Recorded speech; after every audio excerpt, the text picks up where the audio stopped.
Всем добрый день. У кого сколько в интернете не смотрел, гремят суппорта на нивах, болезнь ихняя. Вот. И шарики подкладывал под пружинки, новые скобы поставил, новый ремкомплект оригинальный, вазовский покупал, не китайский. Все равно гремит, и изоленту наматывал, потом резину подкладывал, бряканье как было, так и осталось. Ну, уже собрал, подшипник подкладывал сюда от помпы водяной. В итоге нашел выход другой. Съездил, кто занимается топливной системой, ТНВД насосы ремонтирует высокого давления.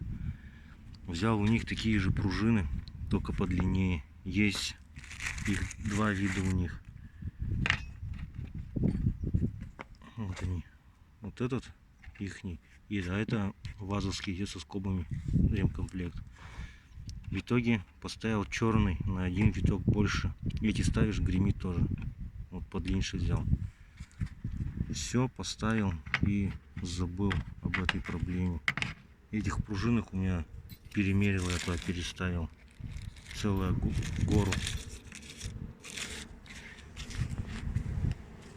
В итоге поставил, все работает, все держится, ничего не гремит, стука нету. Все поменяно. Все 8 штук такие поставил с двух сторон. Проверил, прежде чем посоветовать, решил выложить. Проехать сначала собрал, когда все перестало греметь.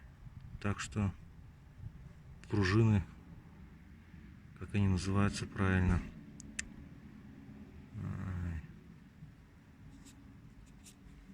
ну, зайдете к нему, покажете пружинку, он поймет, вам сразу даст.